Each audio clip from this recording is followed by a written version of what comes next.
All right, y'all, welcome back to the show. It's Anti-War Radio. I'm Scott Horton, and our first guest on the show today is good old Eric Margolis from ericmargolis.com. Spell it like Margolis, and you'll get it right, ericmargolis.com.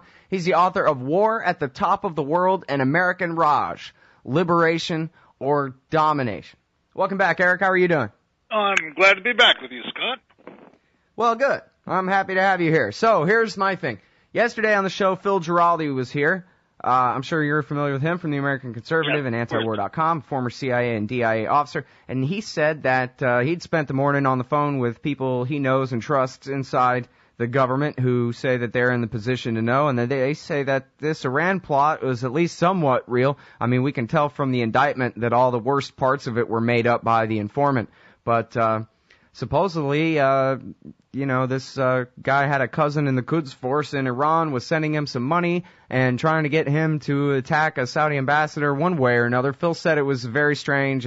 He didn't think it was, the official government of Iran at all. That it was must have been some weird rogue side project of somebody or something, but that it wasn't completely bogus like every other terrorism case in this country since Moussaoui or whatever.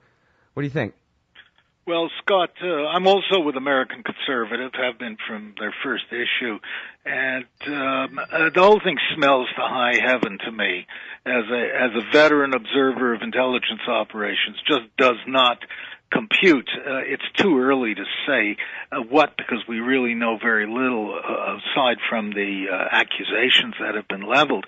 But, one always has to be ultra cautious with these FBI sting plots. We saw one recently in Boston, I think it was, where they picked some idiot and kind of talked him into some absurd plot to fly model airplanes to crash into the Pentagon and the White House. The chap may have been mentally defective. We just don't know. But I'm very dubious about sting operations, which the KGB, which loved them dearly, used to call them provokes or provocations. But it just smells to me.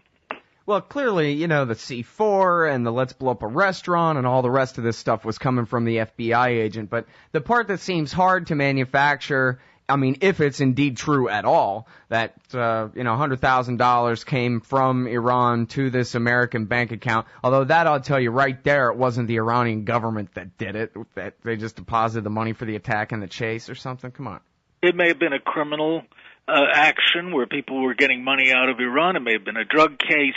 There are many possibilities. The Iranians are very smart people, and I can't believe that their senior echelons would have been involved in such a ham-handed action. In Washington, D.C., the most provocative type of action they could do, falling right into the hands of all of Iran's enemies in the United States. I just sent out a little tweet saying, a Facebook thing saying that reminds me back during the Reagan administration days, there was a Israeli Mossad agent named Manachur Gorbanifar, who was an Iranian arms agent, and he just died recently, I think. Really? And the Israelis got him to go spreading around Washington stories about Libyan hitmen who were going after American senators and the president. There was panic, and there were Muslims under our beds, and it was a great kerfuffle. It turned out to be absolute nonsense. But you can already see that the anti-Iranian propaganda mills in the U.S., and the U.S. media particularly, have gone into high gear now, churning out the story. But let's see what happens with it. I think there'll be much less there than meets the eye. Mm-hmm. Well, and Phil, in his first answer on the show yesterday, cut straight to the heart of the matter, which is don't bomb Iran over this, no matter what it is.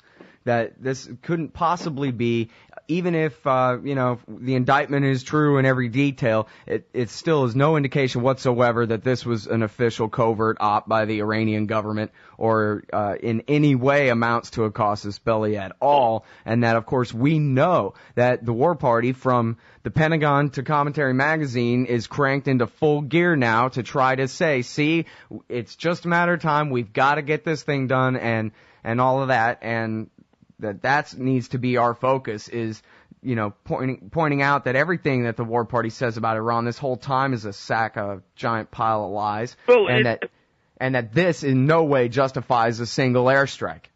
Of course not, but there are certain elements in the states who've been straining every sinew to push U.S. into a war with Iran. Now, they could also manufacture a war much more easily by staging an incident in the Gulf with Iranian warships or aircraft or something like that, rather than this kind of ham-handed plot.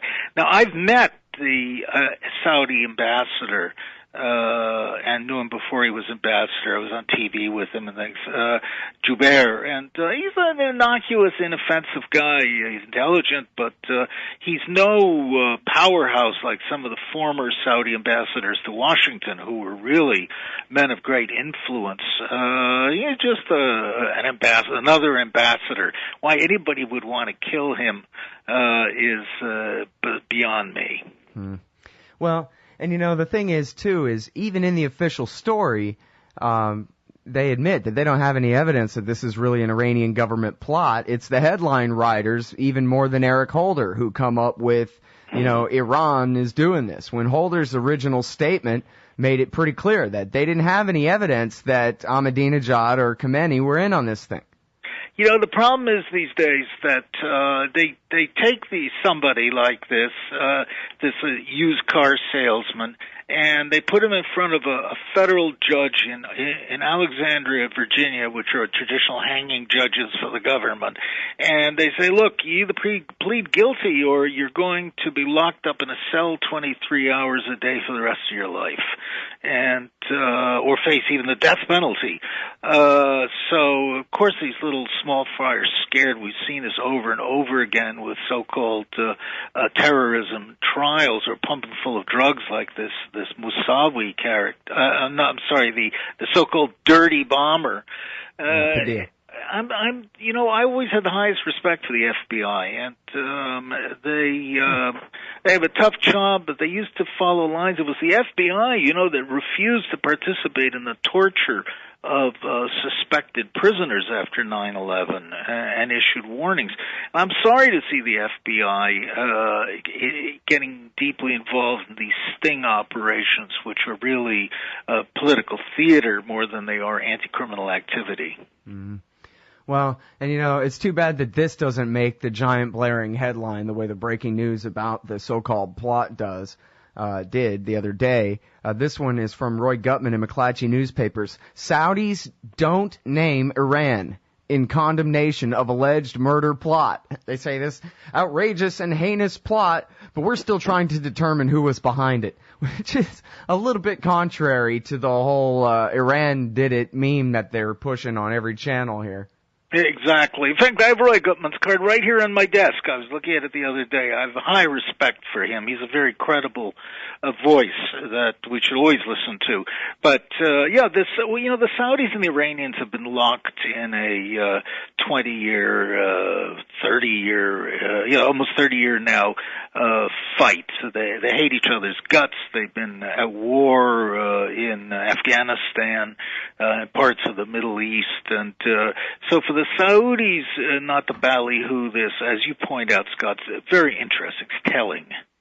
Well, Hillary Mann Leverett was on CNN yesterday, and she said, the Iranians correctly believed that Saudi Arabia was financing Saddam Hussein's war against them, along with Ronald Reagan in the 1980s, for 8 years. And they still never struck at Saudi Arabia or a Saudi target on Earth one time. That's correct. The Saudis and the Kuwaitis paid $80 billion or something like that to finance Saddam Hussein's war against Iran. And they still never blew up a single thing, even though it's right across the Gulf. They could shoot a missile across the Gulf, All right, hold it right there. It's Eric Margolis. EricMargolis.com. All right, y'all, welcome back to the show. It's Anti-War Radio. I'm Scott Horton, and I'm on the line with Eric Margolis from ericmargolis.com, author of War at the Top of the World and American Raj. And there's so much to discuss here. I don't know if we can ever cover everything important about all these different things, but I want to change the subject to Syria now, if I can, Eric. Is America pushing a regime change there? Is that more or less the story going on? What is going on? Oh, very much so, Scott. It was under the Bush administration, Congress, under prodding from the Friends of Israel, allocated many millions of dollars to overthrowing for regime change, as they called it, in Syria. This is public record. How much, to what degree this program has continued under Obama, we don't know officially, but I hear unofficially from my sources in Washington that the administration is making a full court press to overthrow the Assad regime, and it's doing it in conjunction with Israel and with Saudi Arabia. And it's part of the American counteroffensive, if you want to call it that, against the so-called Arab Spring, which is designed to use the unrest in the Arab world to implant new, more useful pro-U.S. regimes in the area. Mm-hmm. Well, but how do they hope to control the groups that they're supporting in overthrowing? I mean, can you give us some dividing lines a little bit about who's on whose side and in what proportions? Because I guess the last time I spoke with Pepe Escobar, he was saying that, I forget their names now, but two very important towns that are very middle class, formerly pro-Assad towns, are now more and more joining the rebellion, and that things are really moving over there. Well, they are, but it's a very fragmented situation, murky, very hard to discern. I know my business contacts there, who are even much better informed than intelligence contacts, are telling me that it's, and these are Jordanians and Syrians, that they can't figure out who's who in this messy situation. We can draw some, broad strokes and say that you've got the long repressed Sunni, many of the Sunnis, not all, but many, who, particularly the Sunni business class, who think that they'd like to see a change. You've got the Christians there who have relied on the regime for protection, 10% of the population, and are very afraid of any kind of regime change. You've got the Kurds, who are a wild card, who nobody can control.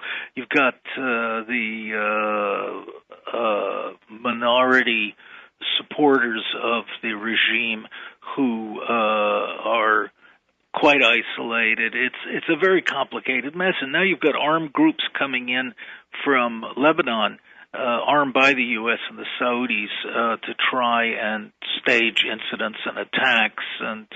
But the key thing to remember is that the security forces, the 17 intelligence agencies, and the army are still remaining loyal to the regime.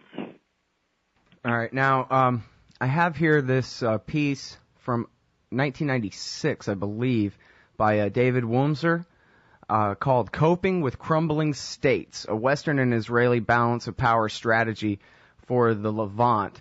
And in here he talks about,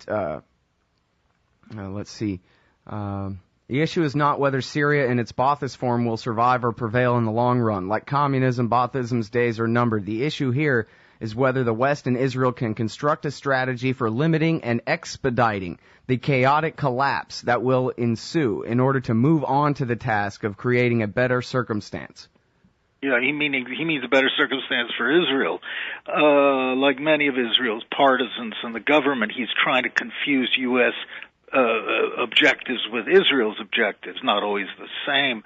He's also... Right, and this is actually written for an Israeli think tank. And, of course, David Wurmser, for people who aren't familiar, was, a third-level guy, but very important at the State Department in the first Bush Jr. term, and then moved up to the Vice President's office, where he was Dick Cheney's Middle East advisor for the second term. That's right. He was part of the fifth column in the State Department Pentagon complex. the important thing, what he's doing is echoing, parroting the original philosophy of the Zionist militant far right winger Vladimir Jabotinsky in the 1920s.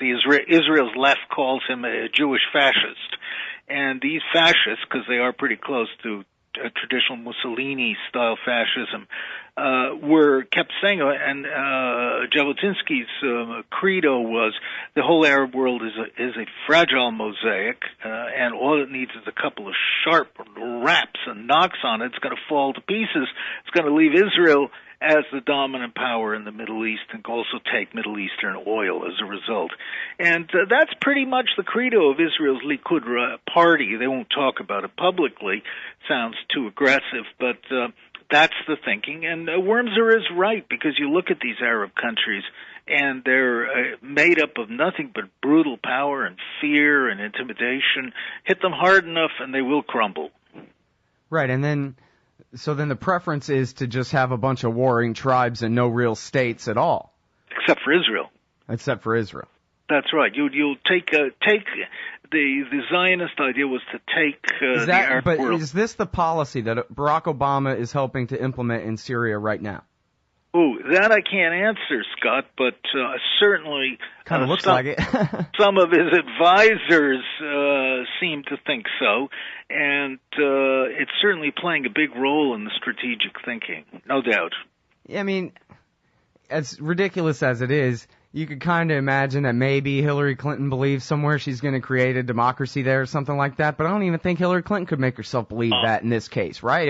If the Assad regime falls, then that means there's going to be a civil war there. Well, I saw Hillary Clinton on TV yesterday along with Vice President Biden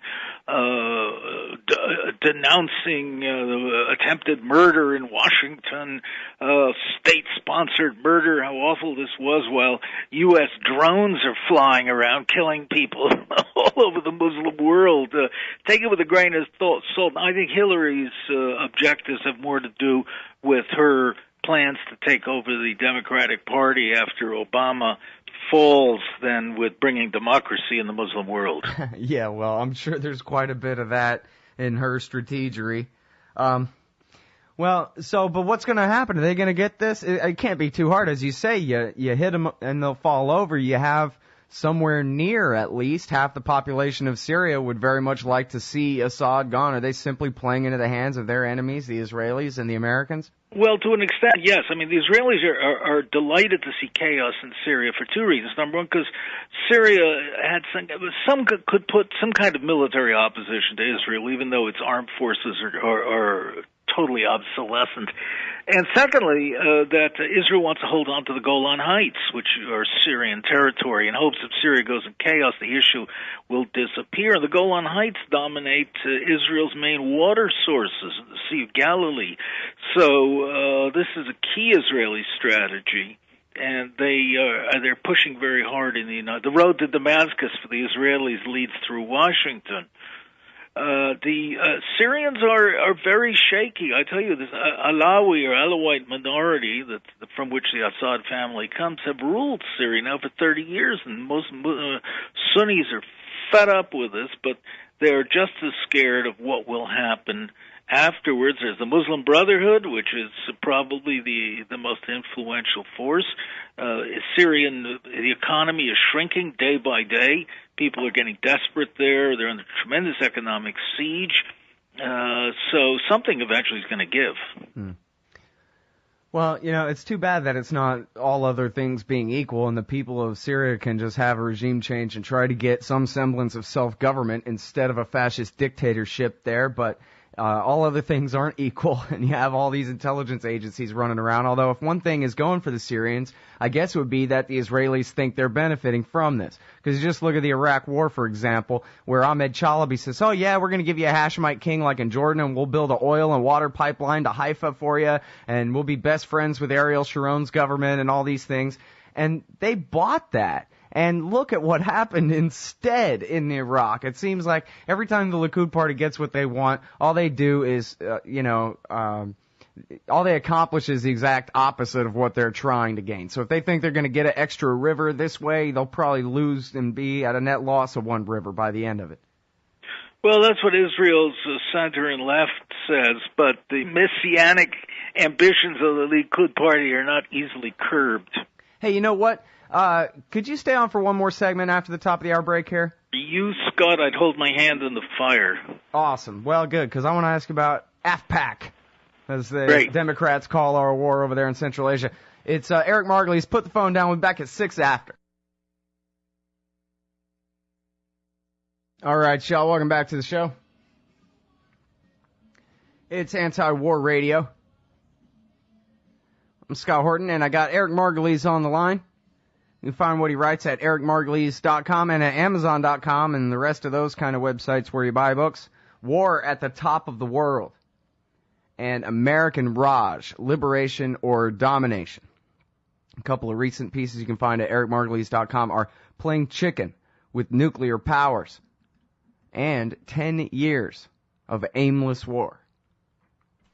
So that's the one I want to ask you about, is the 10 years of aimless war, but specifically the Pakistan side of the Afghan war there. I guess it was last week, before all my technical problems kicked in, Eric, that these stories came out. India to train Afghan forces.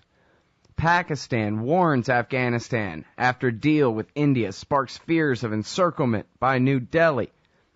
And Pakistan pulls closer to a reluctant China. What in the heck is going on? Well, more Chapter 4 of the great game in the area.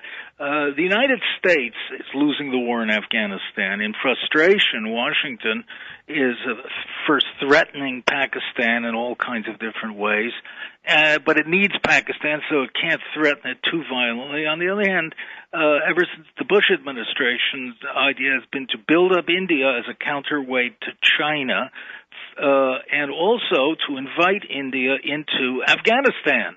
The Bush administration tried to get the Indians to send troops. The Indians were too smart to do that.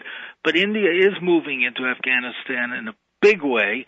Doesn't need it, but it's doing it to bedevil its old foe, Pakistan. And right now India has invested over $1 billion in a country where people are starving and living in the streets. India has $1 billion to invest in Afghanistan. It's flooded the area with intelligence agents.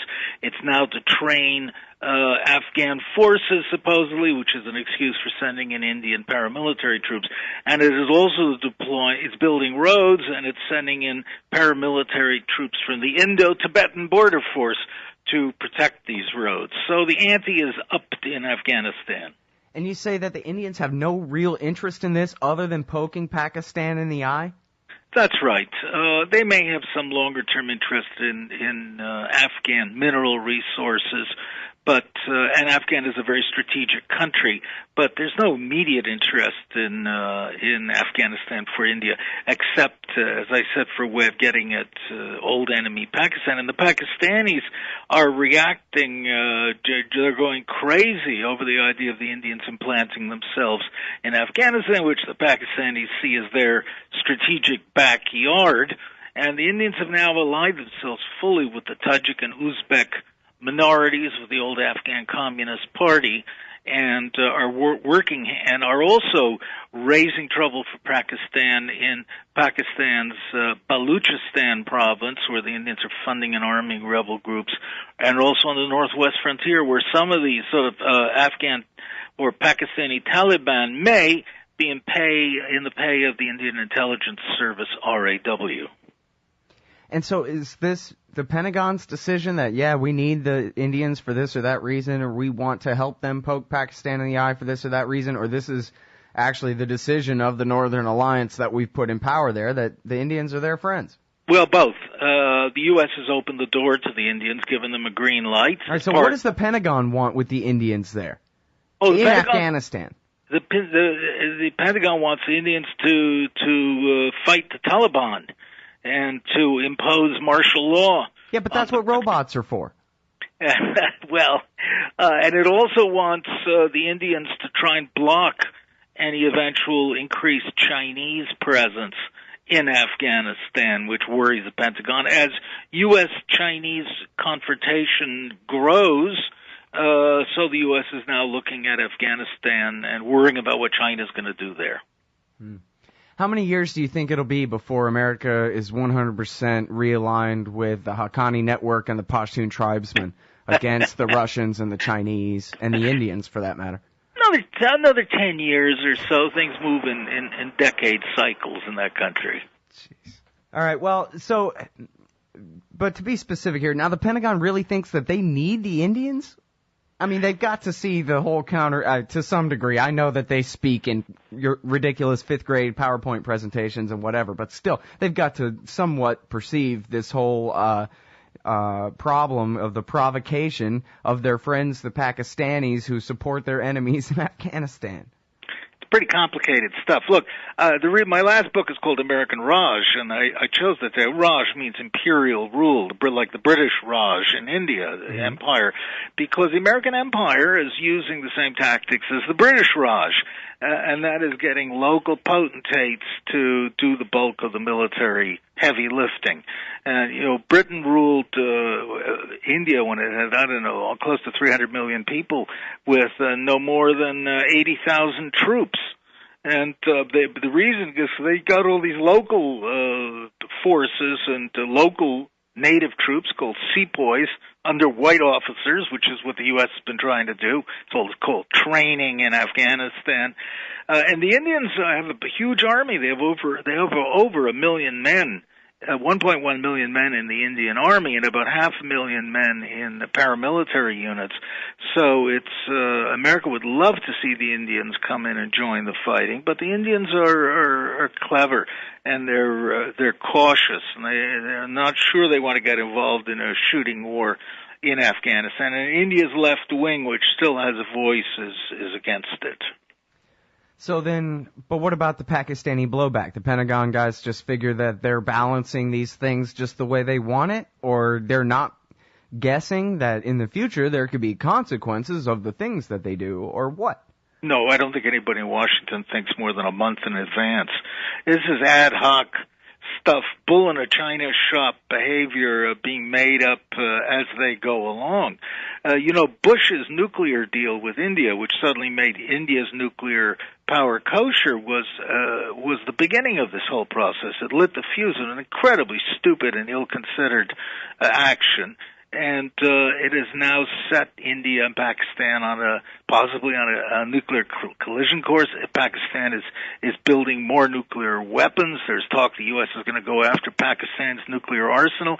We've injected ourselves. The reason I use the term playing nuclear chicken in the area is because we, the United States, have injected ourselves now in a confrontation between nuclear-armed India and Pakistan with nuclear-armed Russia just to the north. The Israelis are now involved in Afghanistan and India.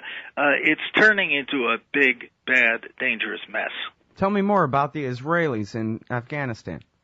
Well, 2 years ago, Israel's far right-wing foreign minister, Avigdor Lieberman, announced in Washington that Pakistan's nuclear arsenal was a primary threat to Israel. This didn't get much publicity, but amongst neocons, it set off all the usual alarm bells and set things spinning.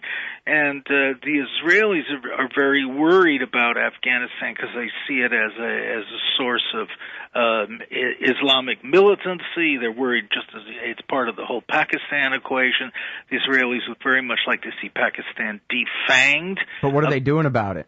Well, they're certainly supporting the Indians very strongly. India's second largest arms supplier is now Israel. Some of India's nuclear weapons technology has come from Israel. The Israelis are very active in Kashmir fighting the insurgency there using weapons and advisors. And there are reports, unconfirmed, that the Israelis are starting to get active in Baluchistan or in the northwest frontier, possibly in cahoots with India's intelligence service. We're not sure. It's all under the covers. It's murky, but it points the way to further confusion. All right, well, now we're almost out of time for this segment. Can I keep you for one more? Okay, one more. Okay, one more, and then I'll let you go, because I'm sure you got other things to write. But I want to ask you one more question at least about Afghanistan, and then, of course, we got a whole giant war in North Africa and in Eastern Africa and Southern Africa, soon in Nigeria, over there in Western Africa, and maybe we'll find an excuse to invade South Africa, and everybody can meet in the middle, and I don't know. Anyway, it's Eric Margolis. We'll be right back after this, y'all. All right, y'all, welcome back. It's Anti-War Radio. I'm Scott Horton, and I'm talking with Eric Margolis, ericmargolis.com, and I'm sorry for keeping you on for so long, but it's your own fault because you know so much about everything, and there's a lot of questions that I have about things, so it works, So you see the mesh there. So few well-informed people in the media that it's an unusual pleasure to be on with you. Okay, well, I sure appreciate that. Check's in the mail. Okay, so it's hard to decide which war to ask you about. No, I want to stick with Afghanistan for a second. You say that none of these people think more than a month in advance, and obviously there are a lot of, anybody can read Ludwig von Mises about the interests of bureaucrats and all that, and the Peter principle of people rise to their level of incompetence and all of those things. But somebody's got to figure, someone in charge of the military or intelligence agents somewhere must know that, all right, look, there's no such thing as you win your war against the Afghan tribesmen, the Pashtun tribesmen, short of just dropping hydrogen bombs on them, and I don't know if that would even work in those mountains, really. And so that's it. We cannot win that war. So what are they even going for? Just stirring up chaos from now on? Or do they really think if we only, take Khe Sanh, that'll turn the whole war in our favor? Or what the hell is going on over there? War has become institutionalized after 10 years, but it's part of our American way of life. The $600 billion war creates jobs in the defense industry. It's allowing decrepit defense manufacturers to suddenly come back to life, making all kinds of weird whiz-bang high-tech stuff to track Afghan tribesmen. It has these untold numbers of so-called consultants who are working for the Pentagon or the CIA, gives them work. And defense industries in the southern states, where all the war supporters are, particularly and in California too. So it's and also all the politicians have hung their hats on this war are not going to risk their political careers by saying, "Well, geez, we were wrong and I was wrong, and we sent American boys to their deaths for no good reason." So the war's institutionalized. I was in Washington, invited by Ron Paul to talk to a group of Republican congressmen on the war, and they told me, I told them that this war was lost and that it's time to get the hell out and cut our losses. And they said to me, "We agree with you entirely, but we dare not say this in public because our political opponents will crucify us." That's the bottom line. Yeah, but see, I don't know. I mean, I guess nobody ever accused a bunch of congressmen of having a bunch of courage, but it's just like if that guy John Kerry had really wanted to win in 2004, all he had to say was, no, no, no, all of this is wrong, A, B, C, D, E, and lead a little bit, and he'd have won that election by a landslide instead of, cowering on every position. All these people are such spineless weasels, And Kerry, I'm sure, he's got to be one hell of a sociopath to be that powerful. But I mean, like these congressmen that you're meeting, these House members that you're meeting that most of us have never heard of before and whatever. All they need is a tiny little bit of courage to do the right thing, and they'd be fine. People would respect them for it. Look, Ron Paul, speaking of courage, the most courageous politician in Washington, certainly the most honest, stepped forward out of the mob. Look at the debates, and he came and he told Americans the truth. But most of our fellow Americans do not want to hear the truth. And he's been ignored totally by the media. Look at them during the debates. They practically hardly had the camera on him. He's described as a fringe candidate and radical. So it is in fact the nature of American politics produces non-entities and banality.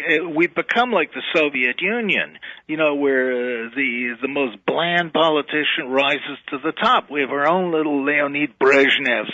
And that's what it's a very good point about Kerry suddenly becoming gilded when he rose to a high position in the establishment. Didn't want to endanger it by breaking the party line. Yeah, even when he had ultimate power at his fingertips, if he'd only done the right thing a tiny bit, blew it completely. Right. All these guys have battalions of advisors. Remember, in politics, that the most important thing is not to get people angry at you.